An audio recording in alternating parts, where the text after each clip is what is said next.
प्रियो, हम यहोशू के जीवन से ध्यान कर रहे हैं। यहोशू की पुस्तक को हम खोल लें, पहला अध्याय 5 वचन से 9 वचन तक। आइए पढ़ें। तेरे जीवन भर कोई तेरे सामने ठहर ना सकेगा। जैसे मैं मूसा के संग रहा, वैसे ही तेरे संग भी रहूंगा, और ना तो मैं तुझे धोखा दूंगा और ना तुझको छोड़ूंगा। इसलिए हियाव बांध कर दृढ़ हो जा, क्योंकि जिस देश के देने की शपथ मैंने इन लोगों के पूर्वजों से खाई थी, उसका अधिकारी तू इन्हें करेगा। इतना हो कि तू हियाव बांधकर और बहुत दृढ़ होकर जो व्यवस्था मेरे दास मूसा ने तुझे दी है, उन सब के अनुसार करने में चौकसी करना, और उससे ना तो दाहिने मुड़ना और ना बाएं। तब जहां जहां तू जाएगा, वहां वहां तेरा काम सफल होगा। व्यवस्था की यह पुस्तक तेरे चित्त से कभी न उतरने पाए, इसी में दिन रात ध्यान दिए रहना, इसलिए कि जो कुछ उसमें लिखा है उसके अनुसार करने की तू चौकसी करे, क्योंकि ऐसा करने से तेरे सब काम सफल होंगे और तू प्रभावशाली होगा। क्या मैंने तुझे आज्ञा नहीं दी? हियाव बांध कर दृढ़ हो जा, भय ना खा और तेरा मन कच्चा ना हो, क्योंकि जहां जहां तू जाएगा, वहां तेरा परमेश्वर यहोवा तेरे संग रहेगा। प्रियो, यहोशू के जीवन से हमने बहुत सी बातों को सीखा, जैसे कि यहोशू पवित्र है और यहोशू उस पवित्रता के साथ वो अपने जीवन की भी रक्षा करते हुए आगे बढ़ा, और उस पवित्रता के कारण किस तरह वो प्रार्थना योद्धा बन गया, और प्रार्थना के ही द्वारा वो कैसे एक पवित्र व्यक्ति बन गया। बहुमूल्य सत्यों को हमने पिछले दिनों सीखा। आज हम और भी कुछ बातों को यहोशू के जीवन से सीखने की कोशिश करेंगे। यहोशू महान था, और दूसरा, यहोशू परिवार को बनाया। तीसरा, यहोशू अपनी मंजिल तक पहुंचा। पहला, यहोशू महान व्यक्ति था। बाइबल में एक सुंदर बात है, उसके विषय में बताने से पहले मैं एक प्रश्न करना चाहता हूं। आप में कितने लोग, आप जिस स्थिति में हैं, जो नौकरी आप कर रहे हैं उसी में पहचान प्राप्त करना है, अच्छा नाम कमाना है, और वैसे ही परमेश्वर के नाम को ऊंचा करना है, एक स्त्री, एक गृहिणी के रूप में, एक पति के रूप में, और एक जिम्मेदार पिता के रूप में, और वैसे ही कर्मचारी के रूप में, व्यापारी के रूप में, आपके कामों में परमेश्वर की महिमा को देखना है, परमेश्वर की महिमा करने वाले विजय को प्राप्त करना है, एक महान व्यक्ति और एक महान व्यक्तित्व वाले के रूप में उन्नति करना चाहने वाले हैं तो हाथ दिखाएंगे। यस, हर एक जन में एक आशा है। वो क्या है कि मैं जो भी काम करूं वो महान होना है, उसके द्वारा परमेश्वर का नाम ऊंचा किया जाना है, मेरा नाम भी ऊंचा किया जाना है। ये एक सहज आशा है। इस तरह सोचने वाले हैं तो आइए देखें। यहोशू की पुस्तक 4 अध्याय 14वें वचन को पढ़ रहा हूं। यहोवा ने सब इजरायलियों के सामने यहोशू की महिमा बढ़ाई, और जैसे वे मूसा का भय मानते थे, वैसे ही यहोशू का भी भय उसके जीवन भर मानते रहे। प्रियो, यहोशू महान व्यक्ति बन गया। वो अपने आप महान बनने की कोशिश नहीं किया। आप में से यदि कोई अपने आप महान व्यक्ति बनना चाहते हैं तो ये व्यर्थ है। यदि किसी व्यक्ति को परमेश्वर ऊंचा करेगा तो उस व्यक्ति की लोग महिमा करेंगे और उसकी महानता को पहचानेंगे। आज बहुत से लोग अपने आप की महिमा करना चाहते हैं। अपने विषय में स्वयं बड़ाई करने वाले लोग हैं, अपने विषय में स्वयं बड़ाई करते हैं। मान लीजिए आप सेंट लगाए हैं, वो अच्छा सेंट है तो उसके विषय में बताने की आवश्यकता नहीं है। आपको मालूम है मैं सेंट लगा के आया हूं, पता है मैं परफ्यूम लगा के आया हूं, खुशबू आ रही है क्या? इस तरह पूछने की आवश्यकता नहीं है। किस लिए? मान लीजिए आप एक अच्छा परफ्यूम लगाकर आए हैं तो आपके बताए बिना ही मालूम चल जाता है आप परफ्यूम लगाए हैं। आप में कोई महान व्यक्तित्व है तो आपके बताए बिना ही मालूम चल जाएगा। आपके अंदर एक महान व्यक्तित्व है। आपके पर्सनालिटी से मालूम चलता है, आपके बातचीत से मालूम चलता है, आपके व्यवहार से मालूम चलता है, आपकी आत्मिकता से मालूम चलता है। आप महान व्यक्तित्व वाले व्यक्ति हैं। दूसरे लोग निश्चय आप में रहने वाली उस महानता को पहचानेंगे। आपको अपने आप बताने की आवश्यकता नहीं है। उदाहरण के लिए प्रिय, एक दिन एक लड़की रोड पार करने की कोशिश कर रही थी। वहां बहुत से लोग खड़े थे। वे भी रोड पार करना चाहते थे, लेकिन बस और बहुत से वाहन आ रहे थे, जा रहे थे। इसलिए छोटी लड़की रोड पार करने का इंतजार कर रही थी। उतने में रोड पार करने का सिग्नल जलने लगा और सारे लोग हड़बड़ी में पार करने लगे। लेकिन उस छोटी लड़की को वहां एक बुजुर्ग व्यक्ति दिखाई दिया, एक बूढ़ा व्यक्ति। उस व्यक्ति के पास जाकर बोली, दादाजी मुझे रोड पार करवा दोगे? इस तरह वो बोली। हाँ जरूर, कहकर उस बुजुर्ग ने उस छोटी लड़की का हाथ पकड़कर रोड को पार करवाया। रोड पार कराने के बाद उस दादा ने पूछा, बेटी उस ओर बहुत से लोग थे ना रोड पार करने के लिए? इंतजार करने वाले बहुत से लोग थे ना? उन सब से ना कहकर तुम मुझसे ही क्यों कह रही हो रोड पार करवा दो? तब उस लड़की ने कहा, पता नहीं दादाजी, उन पर मुझे भरोसा नहीं हुआ, आप पर भरोसा करने का मन हुआ, इसलिए मैं आपसे बोली। अद्भुत है ना? छोटी लड़की भी समझ पा रही है कि कौन प्रेम करने वाले हैं, कौन जिम्मेदार हैं। वो छोटी लड़की कह रही है, उन पर मुझे भरोसा नहीं था, लेकिन आपको देखने से भरोसा करने का मन हुआ, इसलिए मैं अपना हाथ आपके हाथ में दी। प्रिय भाइयों और बहनों, कभी कोई आपसे इस तरह कहा है क्या? एक विषय को जब मैं आपसे बांट रहा हूं, हमारे ऑफिस में बहुत से लोग हैं, इस बात को किसी से कहने का मन नहीं हुआ, केवल आपसे कहने का मन हुआ। हमारे ऑफिस में बहुत से लोग हैं, किसी से भी कहने से सहायता करेंगे, लेकिन किसी से कहने का मन नहीं किया, केवल आपसे कहने का मन हुआ। हमारे ऑफिस में बहुत से लोग हैं, आसपास भी बहुत से लोग हैं, पहचान के बहुत से आत्मिक लोग हैं, रिश्तेदारों में बहुत से आत्मिक लोग हैं, लेकिन पता नहीं क्यों आपको ही अपनी समस्याएं बताकर प्रार्थना की सहायता मांगने का मन हुआ। प्रियो, क्या कभी कोई हमें देखकर हमारे अंदर की अच्छाई को, हमारे अंदर की महानता को पहचान पाए हैं क्या? एक बार सोचिए। अगर ऐसे पहचानना है तो परमेश्वर आपको उस पहचान को देना है। परमेश्वर यदि वो पहचान नहीं देंगे तो आप अपने पहचान के लिए कितनी भी कोशिश करें, पहचान आपको बिल्कुल नहीं मिलेगी। एक व्यक्ति को परमेश्वर महान करेंगे तभी वो व्यक्ति महान होगा। हमारे देश में लाखों कलीसियाएं हैं, हमारे राज्यों में बहुत सी कलीसियाएं हैं, लेकिन क्यों 2 लाख से भी ऊपर लोग कलवरी टेम्पल के सदस्य बन गए?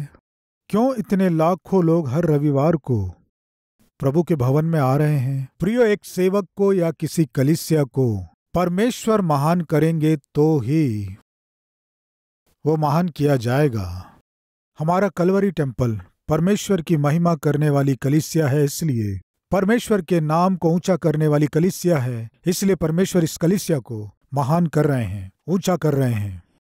प्रियो, अभी आपने हाथ दिखाकर ये प्रकट किया था कि हम भी अपने जीवन में, अपने कामों में और जो हमारी जिम्मेदारी है उनमें हमें उस काम को अच्छे से करना है, हमारी जिम्मेदारी को अच्छे से पूरी करना है। ऐसे करना है तो हमें क्या करना है? हम भी परमेश्वर की महिमा करने की आशा कर रहे हैं।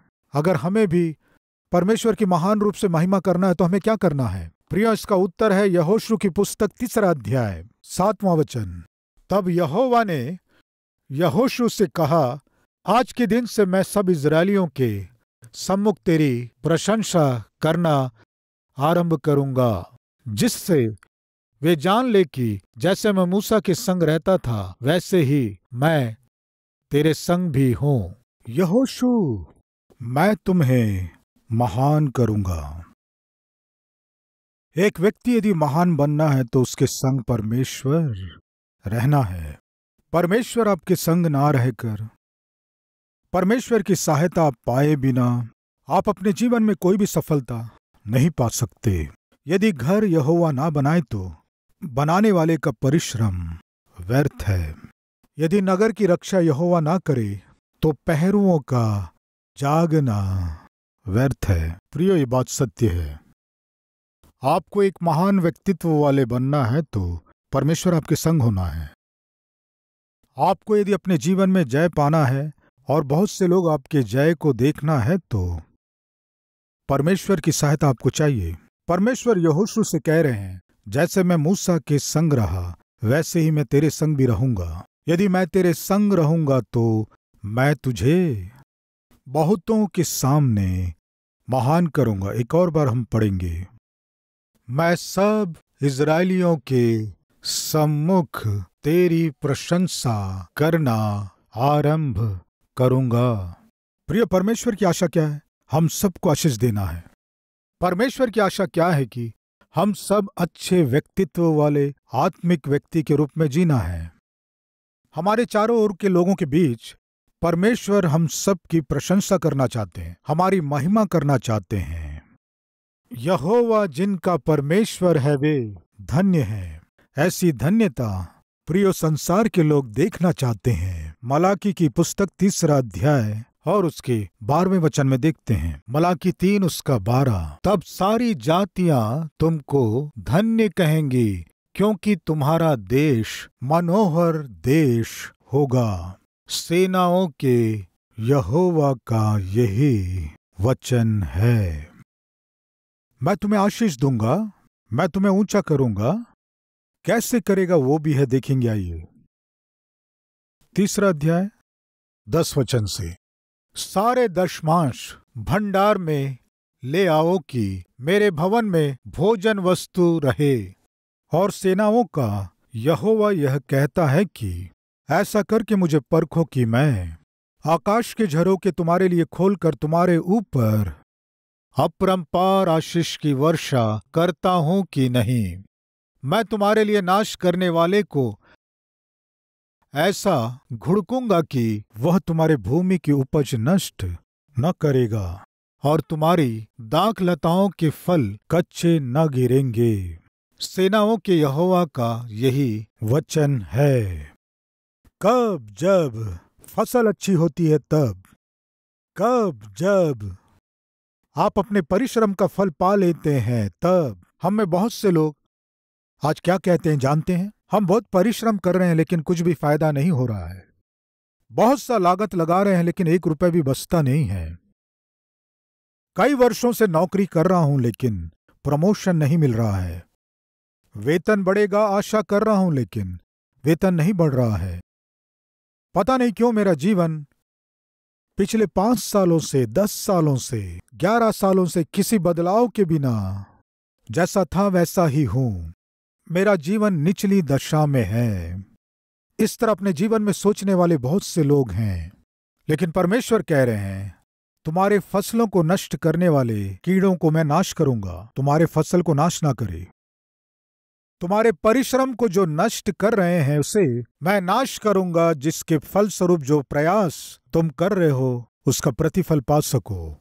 तब जब तुम समृद्धि पालो, तुम्हारे परिश्रम के प्रतिफल को पालो, तब तुम्हारे फसल अच्छे फल दे रहे हो, तब जब तुम उन्नति करो, तब सब अन्य जाति तुम्हें देखकर कहेंगे तुम धन्य हो।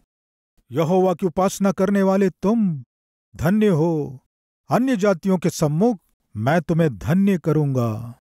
अन्य जातियों के सम्मुख तुम्हें ऊंचा करने के द्वारा मैं अपने नाम की महिमा करूंगा। यह परमेश्वर का उद्देश्य है। यहोशू, मैं तुम्हें ऊंचा करूंगा। तुम्हें महान बनना है तो, तुम्हें एक महान व्यक्ति के रूप में नाम कमाना है तो मैं तुम्हारे संग रहना है, मैं तुम्हारे संग रहूंगा। प्रिय, परमेश्वर किसके संग रहता है ये भी हम बाइबल में देखते हैं। यशायाह नबी की पुस्तक 57 अध्याय, यहां हम देखते हैं परमेश्वर किसके संग रहते हैं। प्रिय, आप में बहुत से लोग आशा करते हैं कि परमेश्वर मेरे संग रहे, तो हम देखेंगे परमेश्वर हमारे संग रहने के लिए हमारे अंदर उसके योग्य गुण है कि नहीं। 57 अध्याय यशायाह नबी की पुस्तक 57 अध्याय 15वां वचन, क्योंकि जो महान और उत्तम और सदैव स्थिर रहता और जिसका नाम पवित्र है, वह यों कहता है, मैं ऊंचे पर और पवित्र स्थान में निवास करता हूँ और उसके संग भी रहता हूँ, जो खेदित और नम्र है, कि नम्र लोगों के हृदय और खेदित लोगों के मन को हर्षित करूं। प्रियो, परमेश्वर किसके संग रहेंगे कह रहे हैं? नम्र लोगों के संग रहूंगा कह रहे हैं। जो आज्ञाकारी है उनके संग परमेश्वर रहेंगे। दीन व्यक्तियों के संग परमेश्वर रहेंगे। सुनिए प्रिय भाई और बहनों, यहोशू को परमेश्वर ऊंचा करूंगा कह रहे हैं ना। कारण जानते हैं यहोशू कौन है? आपको याद है? यहोशू मूसा के पास एक सहायक के रूप में था, सेवक के रूप में था। यहोशू एक समय में गुलाम के रूप में था। यहोशू के माता पिता कौन थे जानते हैं आप? गुलाम थे। कठिन परिश्रम करने के बाद भी हाथ में 1 रुपए नहीं रहता था। ऐसे परिवार में जन्मा, एक गुलाम था। लेकिन आज एक देश की अगुवाई करने वाले अगुवे के रूप में वो ऊंचा किया गया। कारण जानते हैं? वो बहुत ही नम्र व्यक्ति था, बहुत दीन स्वभाव का था। बाइबल बताती है जो अपने आप को ऊंचा करते हैं परमेश्वर उन्हें नीचा कर देते हैं, और जो अपने आप को नीचा करते हैं उन्हें ऊंचा करते हैं। प्रिय विलियम कैरी नाम के प्रभु के दास हमारे भारत देश में आकर बाइबल का अनुवाद किए, उसके बाद इंग्लिश और संस्कृत का डिक्शनरी तैयार किए। सती प्रथा के विरोध में राजा राम मोहन राय के साथ मिलकर संघर्ष किए। हिंदी और इंग्लिश डिक्शनरी को भी हमारे देश में अनुवाद किए, और उतना ही नहीं, बाइबल का लगभग 42 भाषाओं से अधिक भाषाओं में अनुवाद कराए। भारत देश में पहली बार प्रिंटिंग प्रेस को लाने वाले विलियम कैरी थे। हमारे भारत देश में बैंकिंग सिस्टम है ना, इस बैंकिंग सिस्टम को पहली बार हमारे देश में लाने वाले विलियम कैरी थे। उनके किए गए सेवाओं को ध्यान में रखकर इंडियन पोस्टल डिपार्टमेंट वाले पोस्टल स्टैंप भी विलियम कैरी के नाम से जारी किए। यस, विलियम कैरी जी का पोस्टल स्टैंप भी भारत सरकार की ओर से जारी किया गया। प्रिय, वे बहुत महान थे। बहुत सी सफलताओं को पाने के बाद विलियम कैरी को सम्मान करना है, ये सोचकर कलकत्ता में जब इसका आयोजन किया गया, बहुत से लोग उस सभा में उनकी तारीफ कर रहे थे। तब जो उन्हें पसंद नहीं करता था, उनमें से एक ने कहा, तुम विलियम कैरी की बहुत बड़ाई कर रहे हो, उनके विषय में मैं अच्छे से जानता हूँ। आप सब उनकी तारीफ कर रहे हैं, वे महान व्यक्ति हैं बोल रहे हैं। असली में वे क्या काम करते थे जानते हैं? वे क्या काम करते थे जानते हैं? वे जूते बनाने का काम करते थे, चप्पल बनाया करते थे। इस चप्पल जूते बनाने वाले व्यक्ति को तुम सिर में बैठाकर इसकी बड़ाई कर रहे हो, ये था इनका काम।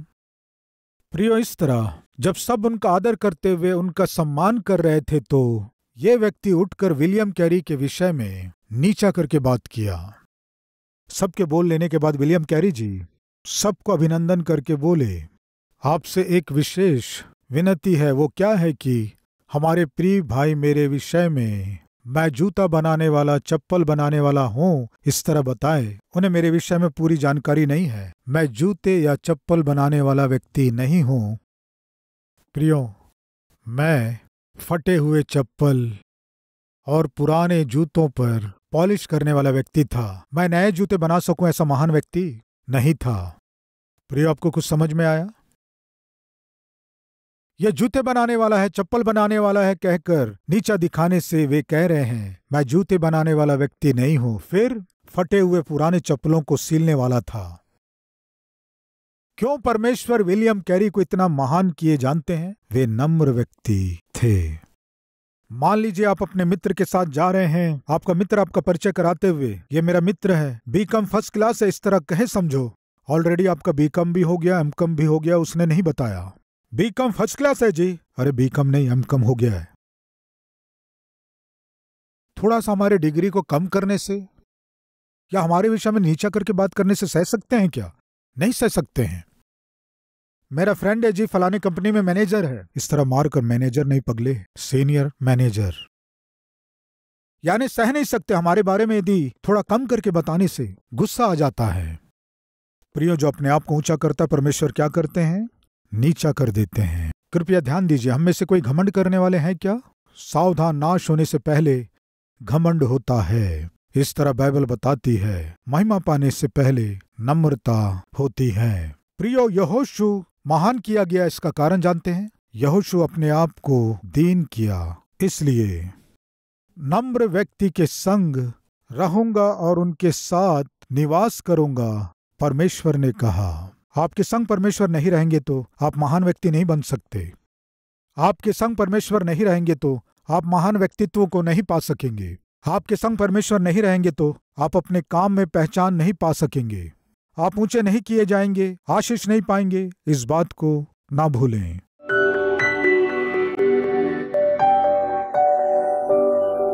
पवित्र परमेश्वर पिता, सीधे और स्पष्ट आप हमसे बात किए। आपके साथ के बिना एक व्यक्ति महान नहीं बन सकता, पहचान नहीं बना सकता।